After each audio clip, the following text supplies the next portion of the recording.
Hello everyone, Rare Model Reviews here, and today we have the 1 to 100 scale Master Grade Gouf Custom.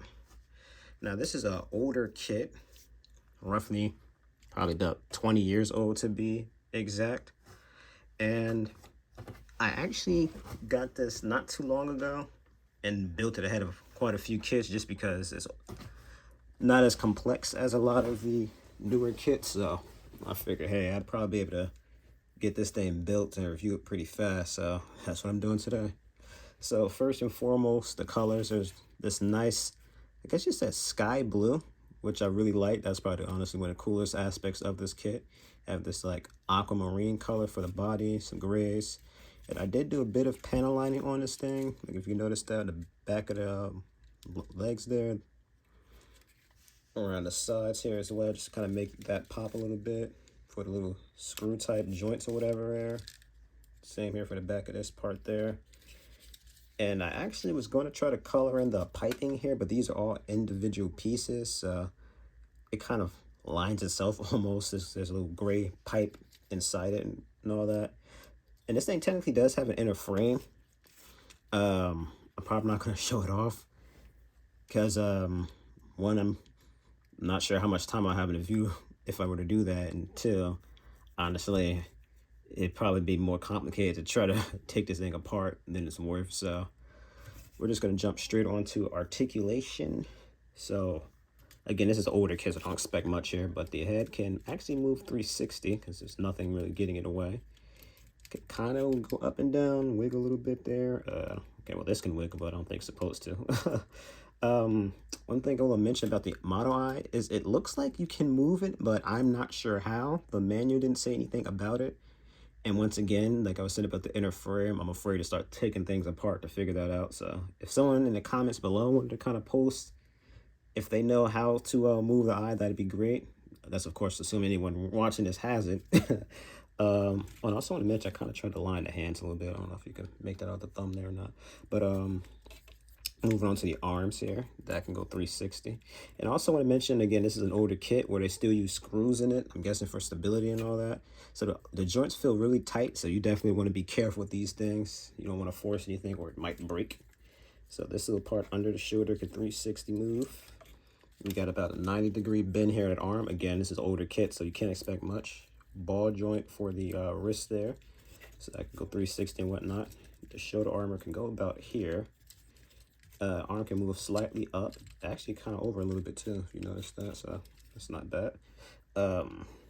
It's not really articulation, more of a gimmick, but the cockpit here, if I can get this thing to go. Cockpit's a little annoying. There we go. So that moves up like so. And if you can make it out inside there, there's a little figure of Norris Packard, the pilot there.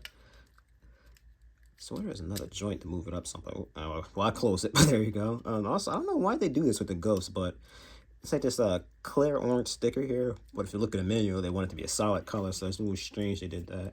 And of course, I didn't mention, but that pinkish reddish mono eye there, that's also a sticker. So let me see. I also want to mention these pipes are kind of the softest material, so they kind of have some movement here. But again, I'd still be careful with those. The side waist armor can move up a little bit. The legs can move out a little. So technically the side armor doesn't inhibit the leg movement there, for the side to side at least. But again, this is an older kit, so you're not getting much movement out of this thing anyway. So the leg is actually like a triple joint, I believe. But again, the waist armor kind of limits it, and the articulation again is pretty bad. Actually, notice there's a waist, upper leg armor that wants to split a little bit, but yeah, so that's the leg articulation you have there. It's kind of limited by this back rear armor here. Unfortunately, it doesn't really move. Got the thrusters here in the back, these move a little bit, and I also color these in red. Got to mention that. Also colored in the bottom of the thrusters there to make those pop a little bit. Actually has a decent foot movement there too, if you make that out. So you actually see a little bit of the inner work of the joints there as well. And it can move slightly upwards like so as well. So side to side, because it's like it's on a ball joint, I believe. And again, there's screws all over this thing. So again, be careful with these joints. Don't force things too much or they're going to snap and you're going to be very unhappy.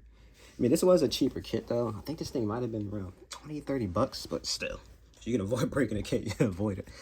So I believe that's it for articulation. So we're gonna go straight on to accessories. So well, first of all, we have this giant figure of Norris Packard. I tried to start the color here, but I'm kind of giving up. I also love that's in the skin color, because the skins for the faces and whatnot are usually the hardest colors to come by and all that. So very good. So I wish they kind of did that for the smaller figures. Which is, speaking of which, it did come with a smaller one that's like kind of up to scale to suit. But I again, as of recording this video here, I'm moving, so I accidentally kind of threw that thing in a box with the accessories. Thankfully, I had it separate from the rest of the stuff, so I was still able to get this review out. So again, it's just one of those standard Zeon figures you find on just about anything of this age. So it's nothing much. It's just like in the same color as the body there. Now, if you notice from the hands here, I have one here, the relaxed hands, and one with the holding hand here. We do have another relaxed hand for this side here. And these are the bracket hands. I said it in my unboxing. I thought this maybe was some sort of update to it, but no, it actually released with bracket hands. I think this might have been the first kit to ever do the bracket hands. I'm guessing it didn't go well with the fans because they stopped for like 10 years before they finally reintroduced them. But yeah. So we're gonna go into the accessories here, and first of all, you gotta pop that out. There's this little cuff here, and then you just put this on like so. And there's like actually I think it's this side, might be this side. Yeah, it's actually this side. Oops. Okay. So there's like a little rivet in the hand there that locks that into place, and of course you'd pop this back on. And then we have this beam machine gun here. Again, this is the Gouf custom, not the actual Gouf, so the things are a little bit different on this one than the standard Gouf. So if you notice, there's a little peg in there, and you just lock that in, and voila, now you have the beam Gatling, or my bad, machine gun here. And it has a little scope here, this little orange clear piece.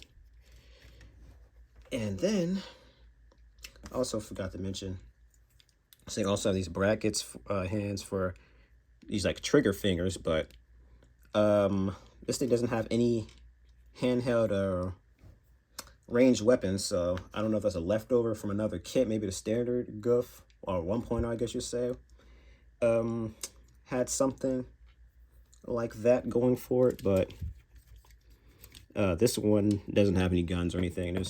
There are some leftover parts, but again, I'm not sure whether it's for the Gouf 1.0 or not.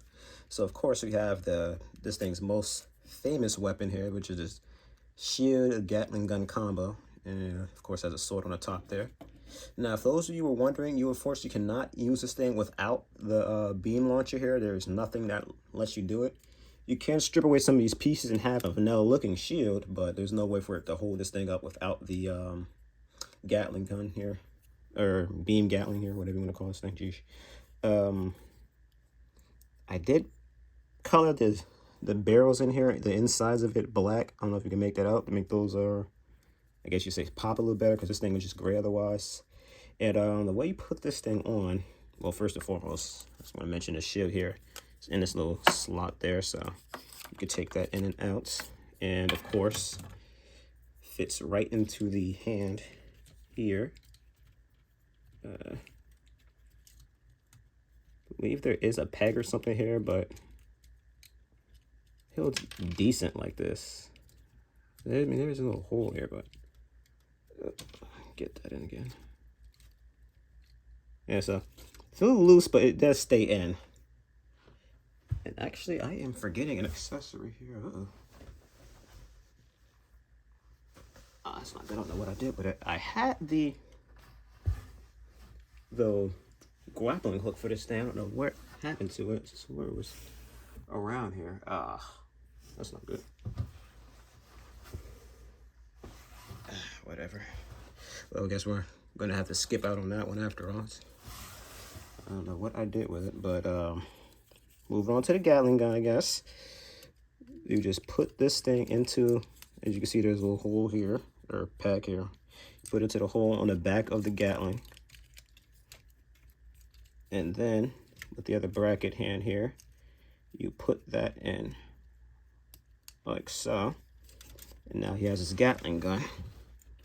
Now, a lot of reviews I've seen for this thing, years ago at least, they all complained that he couldn't hold this thing up. I don't know if maybe I screwed the screws on just right or what, but he can hold this thing up. Now, if you notice, I'm kind of holding up the body here. The body kind of can't support it too well, but maybe it's because mine's is a little newer than others, and you know, it's not quite worn out yet. But again, it can hold up for the most part. You kind of got to fiddle with it a little bit.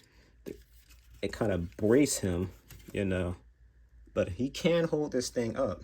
So that's actually, I guess you could say, impressive for its time, because big heavy weapons like this usually would always result in the arms, you know, sagging down and whatnot.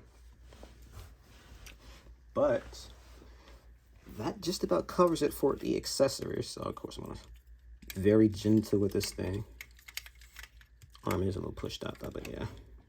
So we're gonna move that to the side and straighten him up, because we're gonna have one little size comparison here. And that is with the Gouf 2.0, this being the standard version of the Gouf. So they are about the same size here. And I don't believe they share any parts, by the way, because again, this came out like roughly 10 years after this version. But I was actually surprised they didn't make a 2.0 of the Gouf Custom using technically this uses the Zaku 2.0's frame or whatever. But again, with how many different variations they made of the Zaku's frame, I'm surprised they didn't make a Gouf 2.0 for the custom here using it. I mean, it holds up okay, so I could kind of see why they didn't bother, you know. It still would have been nice if they did it, but, you know, it's not the end of the world that they didn't, hence why I said screw it and got it. You probably wouldn't see a 2.0 of this thing anytime soon. Maybe from P Bandai, because you'd be amazed what kits they make from P Bandai years later. But, geez, I know I had that whip. I don't know what I did with it. I want to see if I could find it. I mean, while I'm kind of looking around, I can give you guys my final verdict. Obviously, I am going to recommend this thing for any fans of 8th MS Team, or just the suit in general, Zeon suits, what have you.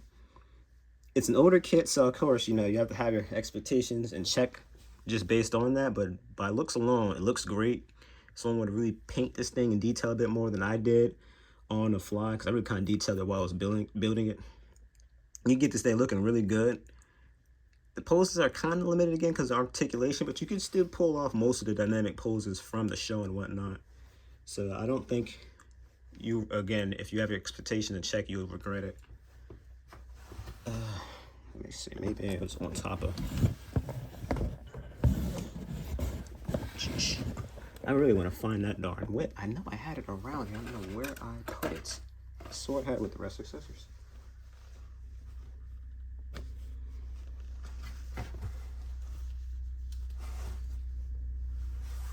Yeah, but I'm kind of dragging this out looking for this whip. So again, you know, this is Rare Model Reviews. Thank you guys so much for watching. Like, comment, and subscribe. And I'm going to do one little look before I end this.